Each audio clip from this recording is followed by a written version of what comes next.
Good morning, everyone. I am Miguel Navarro, and today I will discuss cutting techniques and cooking terms. But before we start, let us have first our objectives.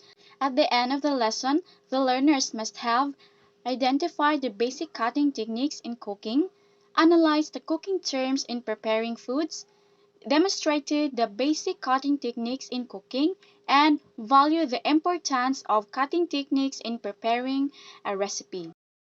When a recipe specifies how to cut an ingredient, it is important to follow the instructions because using the proper techniques or the cutting techniques affect the dish's cooking time and it will help to ensure the food cooks more evenly and maximizes the flavor. So here are the basic cutting techniques. The first is chopping. To chop means to cut something up into an irregular sizes or pieces.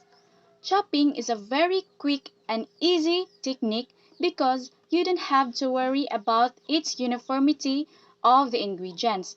So there are other recipes that may specify if an ingredient should be roughly chopped or finely chopped. The second is mincing. Mincing an ingredient means cutting or chopping it into a very small or fine pieces so it will become almost a paste. Examples are garlic, ginger, and herbs. These are often minced in a recipe.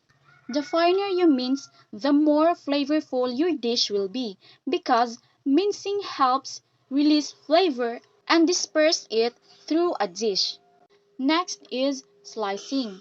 To slice means to cut into thin pieces of uniform thickness or cut across into flat pieces. So slicing is often used in cucumbers for preparing salads and slicing a loaf of bread.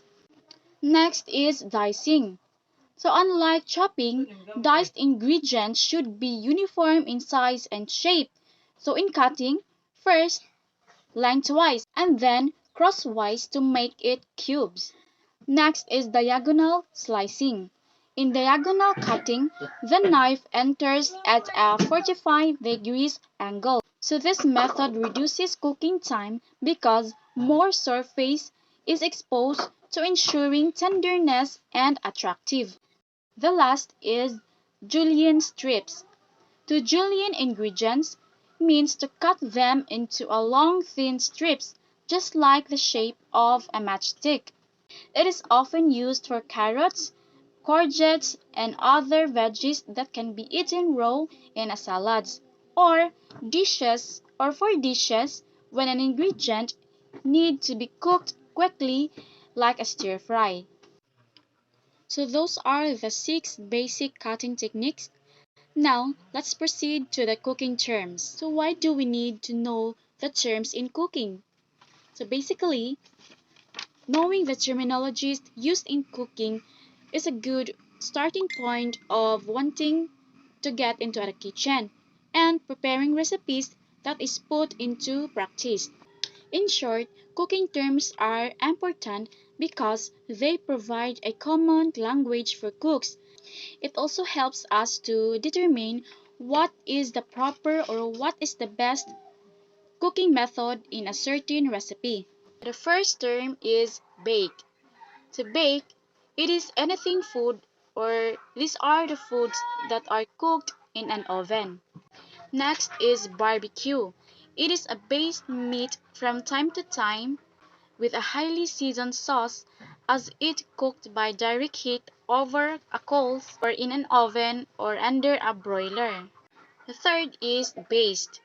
It is a moistened food while it is being baked or to prevent it from drying out. So example ani is kanang mag-barbecue ta. Ato bitaw siyang pahiran og oil or sauce to prevent from drying bitaw. Next, blanch or scald. It is putting boiling water over the food or dip the food into boiling water and then into cold water. So example ani is kanang mag scalding ta sa balahibo sa mga manok kanang while nag-ihaw bitaw ta. Di ba ato man na siyang i-dip sa boiling water para mahumok ang niyahang mga feathers. Next is boil. So anything foods that is cooked in liquid until it bubbles appear and rise into the top and break onto the surface. For example, boiled egg or magpabukal taog bisan unsa nga kanang pagkaon. Next is broil. So it is anything food that is cooked by direct heat. So example ani is magsugbata og isda, magsugbata og baboy. So direct heat na siya nato nga giluto. Next is braise. It is brown meat or vegetable in a small amount of liquid. Example is before ta magluto og karne, ang pork ato sa daan ipa-brown usa nato butangan og liquid nga gamay lang or sauce. Next is fry. So anything food that is cooked in a hot pot without cover.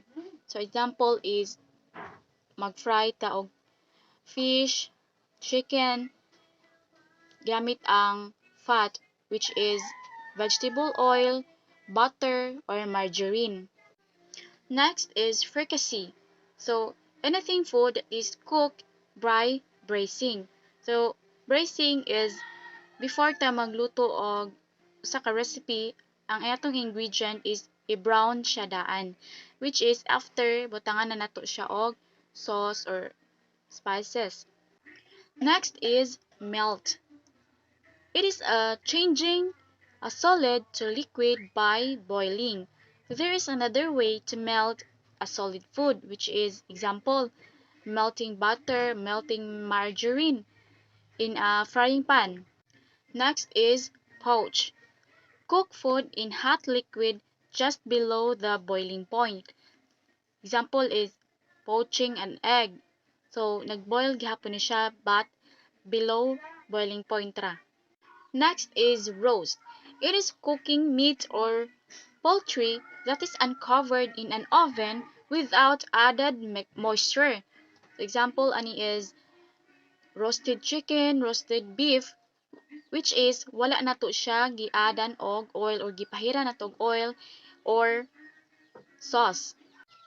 Next is scald. It is heating a liquid in the upper part of a double boiler until tiny bubbles appear around the edge.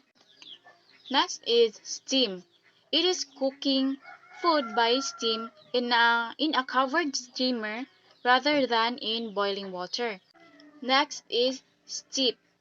So it is covering tea leaves with boiling water and allowed to stand to extract the flavor, color, and aroma from the leaves. So example ani is medicinal herb or herbal medicines nga atong lagaon or atong pakuluan then kaon nato iyahang extract. Next is simmer. Simmer is cooking just below the boiling point. Means pabukalon ra siya og kadiyot. Next is sear. Sear is to brown meat quickly on all sides at high temperature to develop flavor and improve its appearance.